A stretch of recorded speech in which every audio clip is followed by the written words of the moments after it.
गुजरात पोलीसमध्ये नोकरीला असलेला एक इन्स्पेक्टर त्याच्या घरी जातो.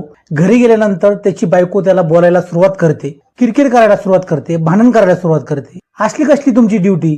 4-4 दिवस तुम्ही घरी येत नाहीत, घर परिवाराकडे तुमचं लक्ष नाही. तुम्ही जर एक ड्युटी करत असता तर मान्य होतं, परंतु तुम्ही तर 3-3 ड्युटी करत आहात. तुमच्या दुसऱ्या बायकोचीही ड्युटी आहे, पोलिसांचीही ड्युटी आहे, इकडे माझीही ड्युटी आहे. तुमच्या असल्या वागण्यानं मला वैताग आलाय. आज काही तो फैसला करून टाका, एकतर तिला ठेवा नाहीतर मला ठेवा. एक काम करा, एकतर तिला मारून टाका नाहीतर मला मारून टाका. असं बायको ज्यावेळेस त्याला म्हणते त्यावेळेस त्याच्या डोक्यामध्ये टूप पेटते आणि त्यानंतर खरंच तो त्याच्या बायकोचा खून करतो. खून केल्यानंतर त्याला असं वाटतं की हे कोणाला समजणार नाही, हे प्रकरण दडपून जाईल. परंतु 14 ऑगस्ट 2026 ला न्यायालयाचा निकाल येतो आणि या इन्स्पेक्टरला न्यायालय जन्मठेपेची शिक्षा देतं, कारण तो या गुन्ह्यामध्ये पकडलेला असतो. इन्स्पेक्टर असून सुद्धाही त्याला हा खून लपवता येत नाही, पचवता येत नाही. नेमकं हे काय सगळं प्रकरण आहे? तो इन्स्पेक्टर त्याच्या बायकोचा खून का करतो? हे सगळं आपण आजच्या सत्य घटनेमध्ये पाहणार आहोत. नमस्कार मित्रांनो, मी संदीप येनके पुन्हा एकदा एका नव्या व्हिडिओमध्ये आपलं सगळ्यांचं स्वागत करतो. तारीख आहे 5 जून 2021, वेळ सकाळची 8ची.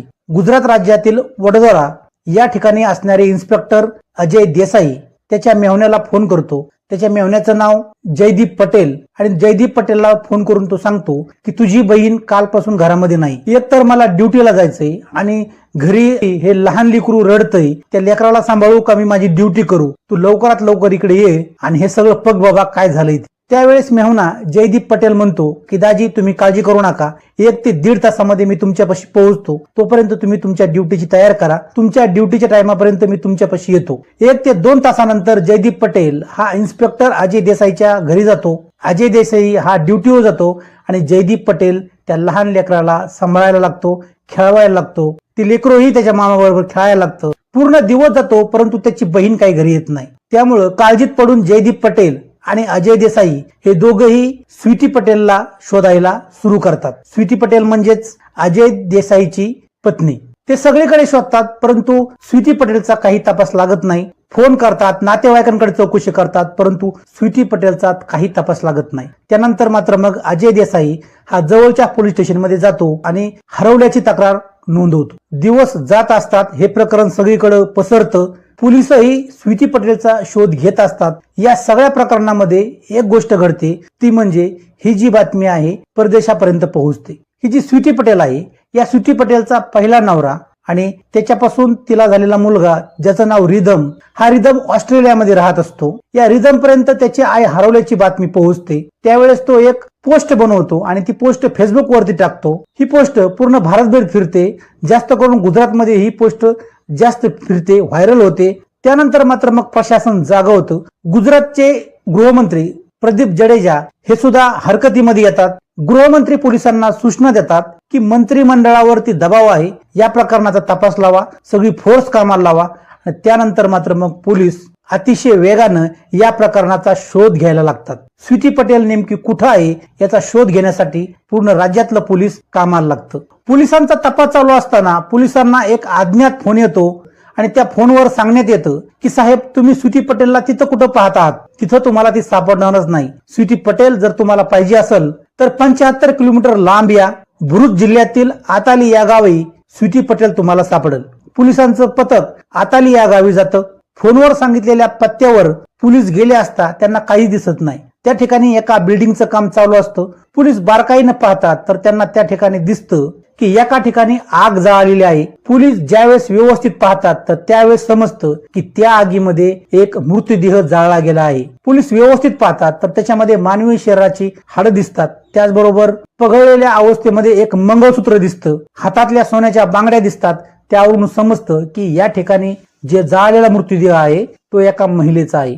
ज्यावेळेस त्या मंगळसूत्राची चौकशी केली जाते, सोनाराला ते मंगळसूत्र दाखवलं जातं, त्यावेळेस समजतं की हे मंगळसूत्र जे आहे हे स्वीटी पटेलचं आहे. त्यावेळेस मग पोलीस या प्रकरणाची चौकशी चालू करतात. स्वीटी पटेलचा नवरा अजय देसाई याचे फोन कॉल्स चेक केले जातात, जवळच्या व्यक्तींचे फोन कॉल्स चेक केले जातात. त्यावेळेस समजतं ज्या दिवशी स्वीटी पटेलचा खून झाला त्या दिवशी अजय देसाईचं जे लोकेशन आहे ते याच ठिकाणचं दाखवत होतं. त्यानंतर मग अजय देसाई याला पोलीस उचलतात. ज्यावेळेस अजय देसाईला या प्रकरणामध्ये अटक केली जाते त्यावेळेस अजय देसाई अजून एक खुलासा करतो की या प्रकरणामध्ये त्याला मदत अजून एका व्यक्तीने केलेला आहे आणि तो तिथलाच एक लोकल कार्यकर्ता आहे, एक नेता आहे आणि त्या नेत्यानेही त्याला या कामामध्ये मदत केलेली आहे. पोलीस अजय देसाईला जेव्हा रिमांडमध्ये घेतात त्यावेळेस अजय देसाई सगळं प्रकरण उलगडून सांगतो. तो सांगतो स्वीटी पटेल बरोबर माझी ओळख हे फेसबुकच्या माध्यमातून झाली होती. त्यानंतर आम्ही प्रेमात पडतो, आम्ही लग्नही करतो. परंतु त्याच वेळेस आईवडिलांनी माझं दुसरीकडे लग्न जमवलेलं असतं. आईवडिलांना मी हे सगळे प्रकरण सांगतो पण आईवडील काय ऐकत नाहीत. त्यामुळे आईवडिलांनी ठरवलेल्या एका मुलीशी माझं लग्न लावून दिलं जातं आणि त्याच वेळेस त्यानं स्वीटी पटेलशीही लग्न केलेलं असतं. स्वीटी पटेल कडून त्याला एक मुलगा झालेला असतो. आईवडिलांनी ज्या मुलीवर लग्न लावून दिलंय त्या मुलीकडून त्याला एक मुलगी झालेली असते. असा हा दुहेरी संसार तो सांभाळत असतो, बॅलन्स करण्याचा प्रयत्न करत असतो. परंतु हळूहळू हे प्रकरण दोघींनाही समजतं. स्वीटी पटेललाही समजतं की याचं दुसरं लग्न झालेलं आहे. आईवडिलांनी ज्या मुलीबरोबर लग्न लावून दिलंय त्या मुलीलाही समजतं की या माणसाचं दुसरं लग्न झालेलं आहे. त्यामुळं अजय देसाई कोणत्याही घरी गेला तरी किरकिर भांडणं याच्या पाठीमागे असायचे. 4 जून 2021 ला तो स्वीटी पटेलच्या घरी गेला असता त्या ठिकाणी दोघा नवरा बायकोंमध्ये भांडणं वाटतात. भांडणं इतक्या विकोपाला जातात की रागाच्या भरात अजय देसाई हा स्वीटी पटेलचा गळा दाबतो आणि तिचा खून करतो. ज्यावेळेस अजय देसाईचा राग शांत होतो त्यावेळेस त्याला समजतं की आपल्या हातातनं खून झालेला आहे. त्यामुळं मग या मृतदेहाची विल्हेवाट कशी लावायची याचा तो विचार करू लागतो आणि त्याचा एक मित्र जो आतालीमध्ये आहे, तो एक नेताही आहे, त्याच्याशी तो संपर्क करतो. त्या नेत्याचं एका ठिकाणी बिल्डिंग बांधायचं काम चालू होतं आणि ज्या ठिकाणी ती बांधकामाची साईट आहे त्या साईटच्या ठिकाणी कुणीही मनुष्य वस्ती नाही, माणसं नाहीत. त्या ठिकाणी मृतदेह अजय देसाई घेऊन जातो आणि त्या ठिकाणी त्या मृतदेहाची विल्हेवाट लावतो. परंतु त्याची एक चूक की त्याने त्याचा मोबाईल जवळ ठेवला आणि त्यामुळे ती लोकेशन, त्याचबरोबर स्वीटी पटेलच्या गळ्यात असलेलं सोनं, या सोन्याचं डिझाईन पूर्णपणे पगळलेलं नसतं डिझाईन आणि तिच्या गळ्यात असणाऱ्या मंगळसूत्राचा जो फोटो आहे ह्यांचं डिझाईन मॅच होतं. त्याचबरोबर त्याच्यावरून समजतं की हे स्वीटी पटेलच्याच गळ्यातलं आणि या गोष्टीमुळं अजय देसाई या प्रकरणामध्ये सापडतो. एक इन्स्पेक्टर ज्याचा सामना रोज गुन्हेगार बरोबर होतो, आज तो पोलिसांच्या ताब्यात आहे, पोलिसांनी त्याला पकडलेला आहे. यावरून एक गोष्ट मात्र समजते की कायदा कोणासाठीही थांबत नाही. गुन्हेगारासाठी कायदा हा समान असतो. मग तो इन्स्पेक्टर असू द्या, वकील असू द्या, नाहीतर न्यायाधीश असू द्या, नाहीतर एखादा नेता असू द्या.